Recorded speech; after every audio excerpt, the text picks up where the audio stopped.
फिर अब मैं इसके बाद तकरीर के लिए हाफिज मोहम्मद मेराज सल्लम को दावत स्टेज देता हूँ। हम सामाइन को दिलों को मुजल्ला और मुसफ़ा करें इस शेर के साथ। तकरीर में आती है कहाँ कैफियत दिल की, तकरीर में आती है कहाँ कैफियत दिल की, मौसूफ जो होता बतलाया नहीं जाता।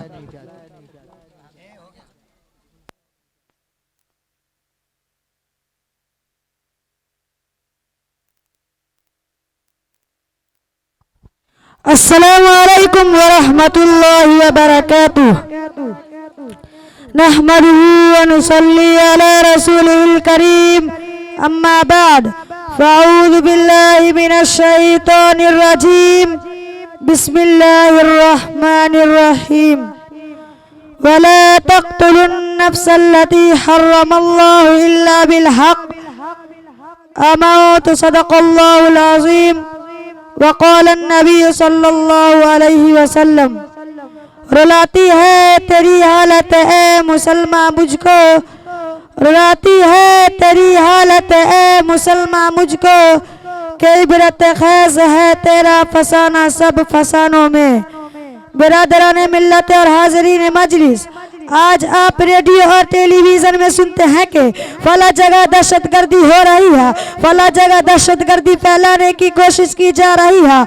आज दहशतगर्दों ने इतने लोगों को मौत की घाट उतार दिया, इतने लोगों की जानें ज़ाय हो गए, इतने इमलाक बर्बाद हो गए, और इन सारे जराइम का मुजरिम इस्लाम और इस्लाम के नाम लेवाओं को करार दिया जा रहा है।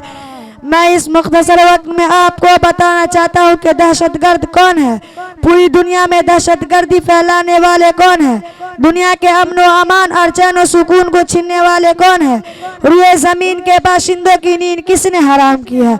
क्या इसके मुल्ज़िम वाक़अतन इस्लाम और इस्लाम के नियम लेवा है। याद रहे पर वो किसी की सोची समझी साजिश नहीं है। दोस्तों और इस्लाम के परवानों, इस्लामी तारीख के मुताला करने वाले जानते हैं कि इस्लाम ने हमेशा अमन और शांति की दावत दी है, सुलह आशती की दावत दी है, आपसी मोहब्बत व उल्फत की दावत दी है, उखूत व भाईचारगी की दावत दी है, मेल मिलाप और खैर सगाली की दावत दी है, नसीहत व खैर खाई की दावत दी है, जुल्म व ज़्यादती से रोका है, फितन व फसाद से रोका है, हक तलफी और हक मारने से रोका है, खामखा की निज़ाआत से रोका है।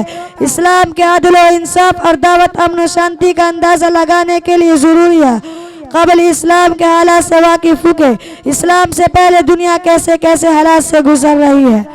दोस्तों, छठी सदी ईस्वी में दुनिया भर इस तरह और बेकरारी की हालत में अपने लम्हात गुजारा कर रही थी।